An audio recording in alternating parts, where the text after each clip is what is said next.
All right, this is Dylan Bowker with Sportskeeda MMA, and very excited to be talking to an individual who is helming Team Orange County against Henry Cejudo's Team Scottsdale at UFL 6, which goes down on May 2nd, and very excited to have Rampage Jackson on the platform today. How's it going, man? It's going pretty good. Going pretty well. How you doing, brother?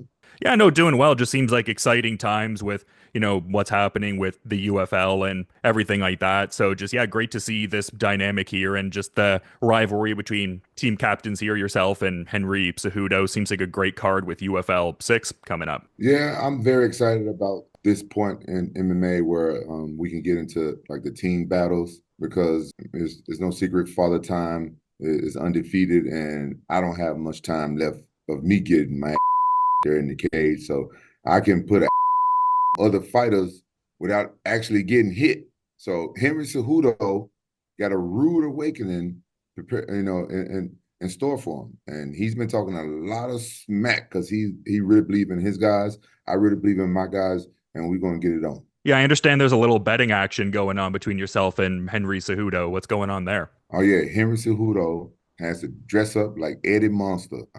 Some of y'all might be too young to know who that is, but they were like the cousins to the Adams family or something like that. And whenever I look at Henry Cejudo, he reminds me of Eddie Monster. So he's gonna have to wear the whole outfit if my team wins. And my team, they assured me that they're going to kick some ass on May 2nd. Yeah, it's just such a cool thing to follow along with, and just great to see you in a position to be a UFL franchise owner. And just it seems like you're really enjoying the process, talking about how impressed you are with everything Harrison's done and how UFL is really changing the game of MMA. So it seems like great times. Yeah, I've seen other organizations try to kind of like copy Harrison Rogers' flow, but I feel like Harrison is doing it the right way.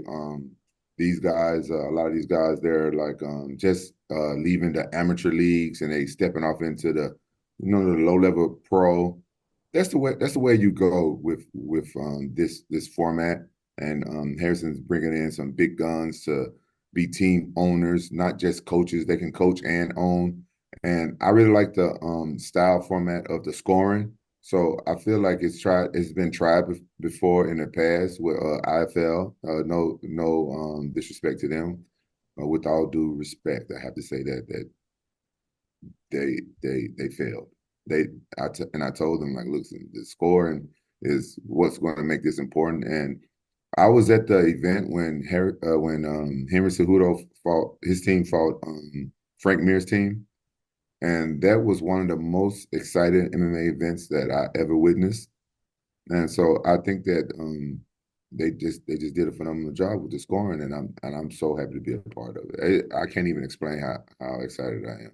Yeah, I like how they do it with like the 3 round bouts where you get the 4 points with the first round victory and then 6 points if you get a first round win in the 5 round bout, and then obviously different increments relative to if it ends in the later rounds. So yeah, it is a cool way to do it. And like you said, it kind of almost in a way tips the cap to the IFL from back in the day, but in like a more refined kind of way to, I guess, have that longevity and make sure it doesn't close up shop as you kind of outlined too.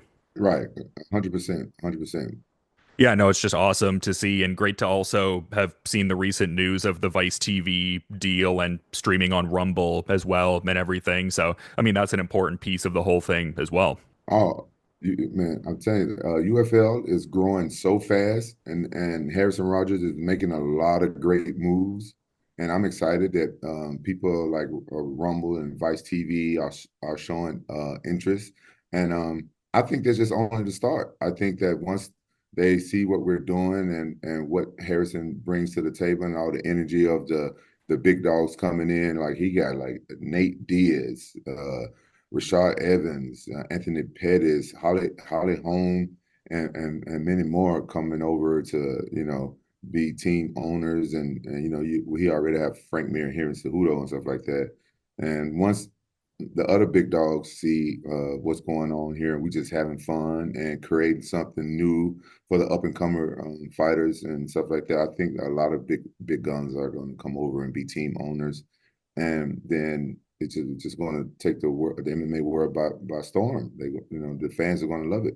And it just makes so much sense with Vice TV, just a lot of the shoulder programming they have and stuff like that in terms of like dark side of the cage. I feel like they've done a lot of quality work and whatnot. And I thought it was cool that they spotlighted Pride in a two-part series, obviously a big part of your career. So just to serve the point of there's already that, MMA fan base there anyway, so it makes sense UFL would be there to have some crossover and all that. Yeah, I heard they did something about that recently. I regrettably, I think my schedule didn't allow me to kind of be a part of it, and I haven't seen it. Did they do a good job of that? Yeah, I mean, I felt it was pretty good. I mean, yeah, there was like a couple things that I felt like they maybe omitted, but yeah, I mean, I thought it was good for what it was and everything like that. So yeah. Yeah, when they said the dark side of the cage, I thought there was a play on me being a black guy. So I was like, "Whoa, what are you talking about? I ain't that dark. I'm more like caramel or something." I didn't really get the reference at first. Then somebody told me like, "No, this." I'm like, "Oh, okay." Then I get it. So I got to stop being so like, you know, always thinking people talking about black guys. Now I know what it is. Dark side of the cage, dark side of the ring. My bad. Yeah, well, maybe we can get you in season two then, since the confusion is cleared up. Yeah, yeah, maybe that might be good, and let those guys know I apologize. I didn't know they wasn't talking about me.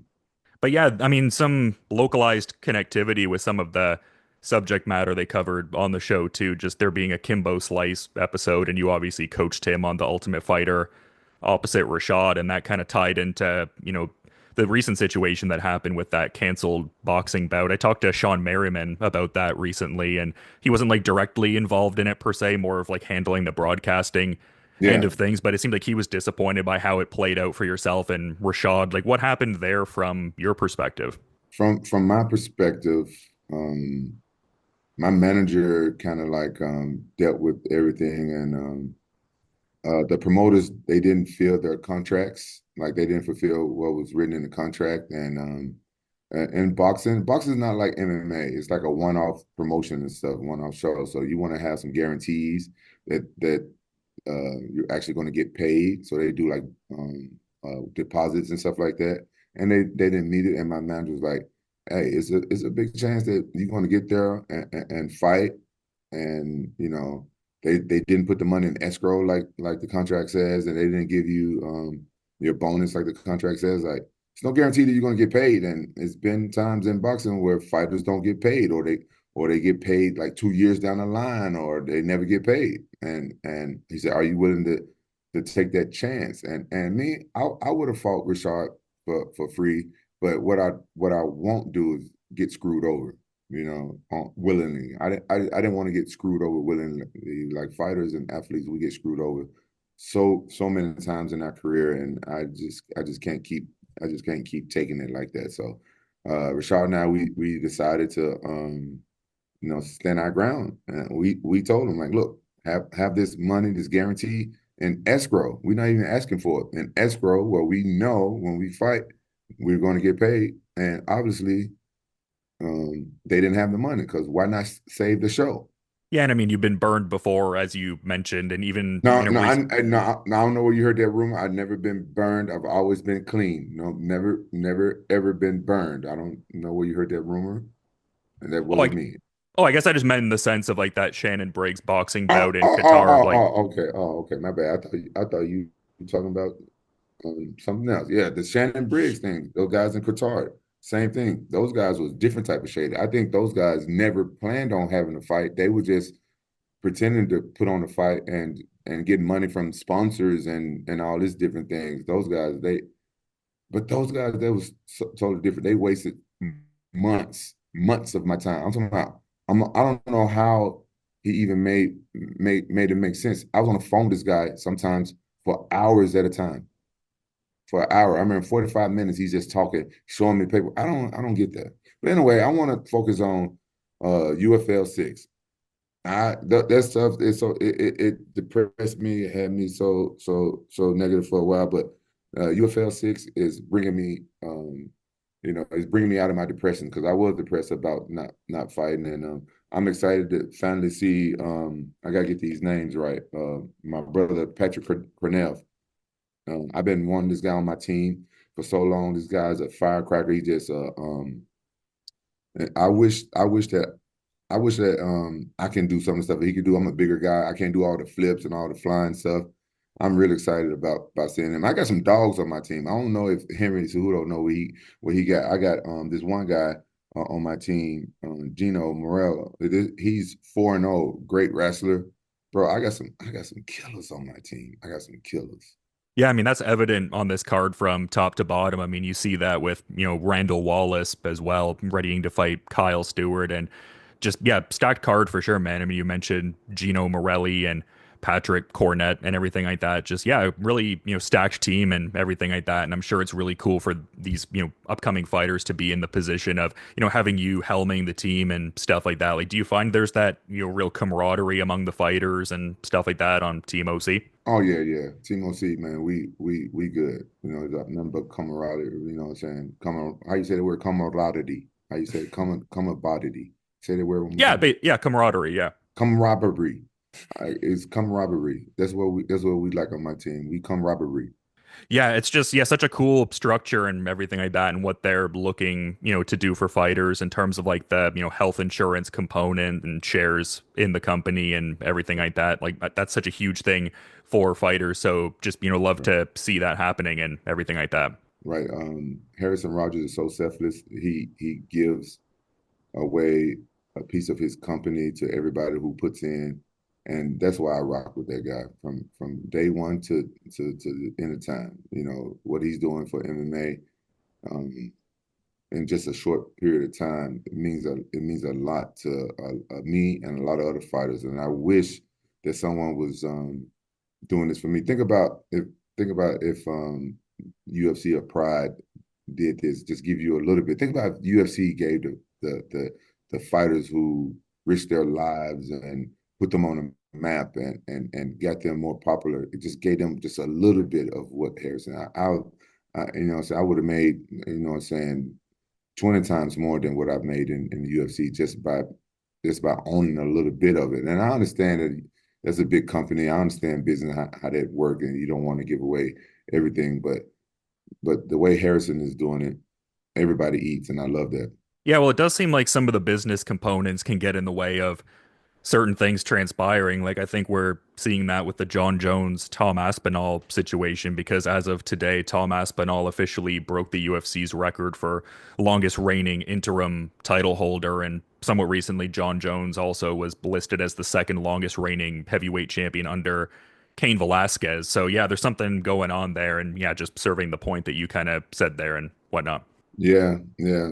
It's yeah, it's a lot to take in. As a fan of it, I want to see all fighters succeed and get what they're worth and stuff like that. And Jon Jones has been putting in work for years and putting UFC on the map. And Tom Aspinall, he's doing his part. You know what I'm saying?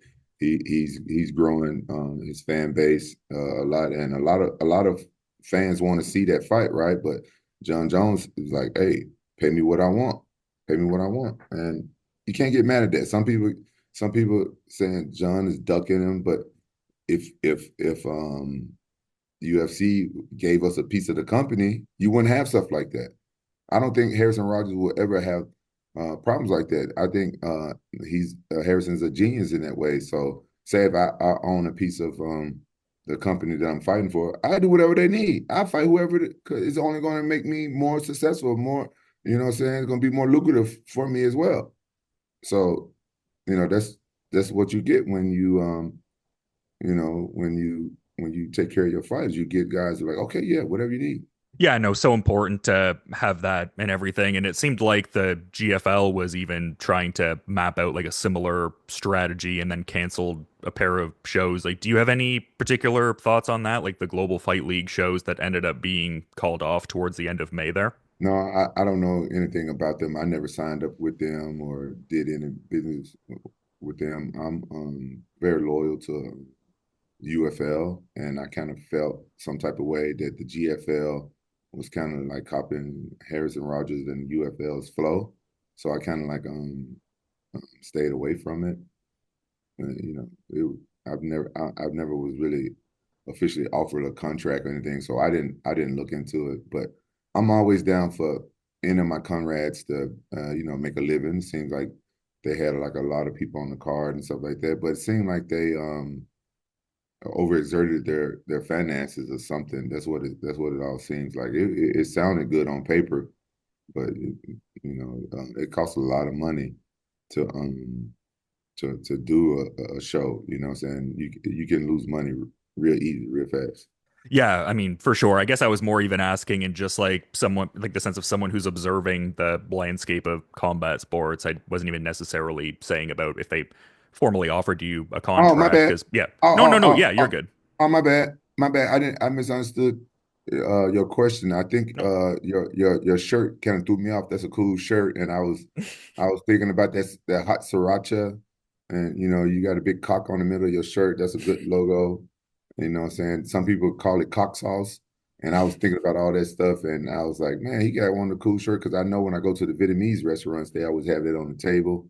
And so my brain is just went all over the place. But that was a good question, and I apologize for misunderstanding your question. Please don't hold it against me. No, you're good, man. And to the point of the shirt, I was actually going to wear an Undertaker shirt before for the interview, but I understood he kind of snubbed you as a kid back in the Memphis territory days, so I didn't want to get anything going in that sense. Listen, brother, I hate that you brought that up. That story was never meant to come out. I told that in secrecy to my old manager, who I can't stand right now. And when I think about it now as an adult, it was when I was 17 years old wrestling, and I was up in Chattanooga, Tennessee, wrestling at state. And now that I've been in the public eye, a public figure and stuff, I know he probably thought I was a grown man.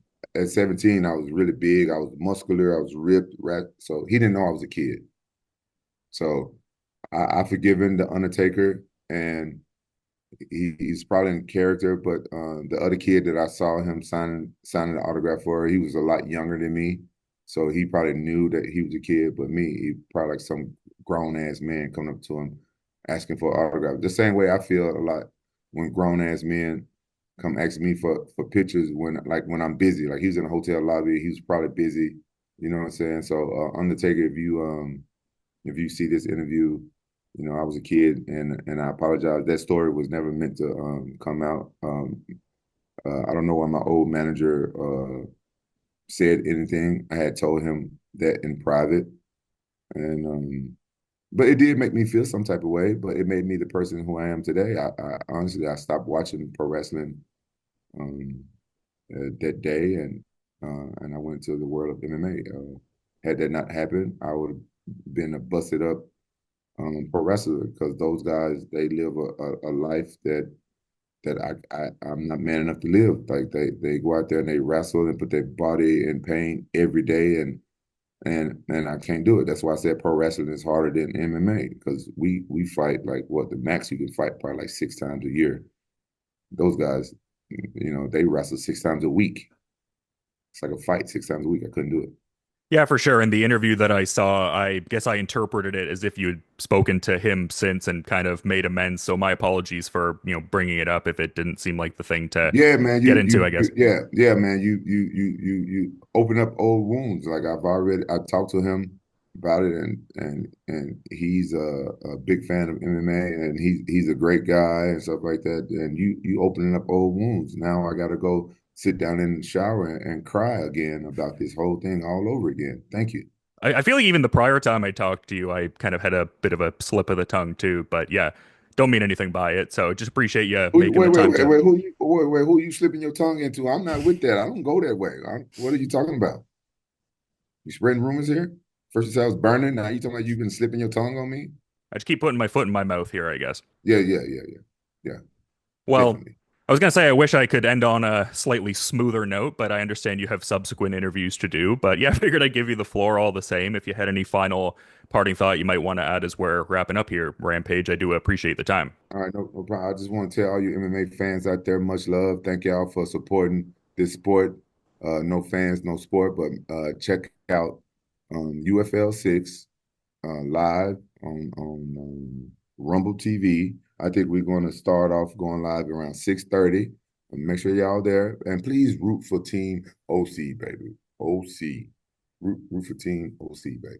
Yeah, it's going to be an awesome card. I'll definitely be checking it out. But thank you so much for making the time today to come on the Sportskeeda MMA platform, Quentin. You have a good rest of your day and all the best with everything that's going to transpire with UFL 6 on May the 2nd. Yeah, Team OC versus Team Scottsdale. Rampage is going against Henry Cejudo, and I'm not going to take any prisoners. I love it, man. Well, thanks so much for the time. And yeah, all the best. Thank you.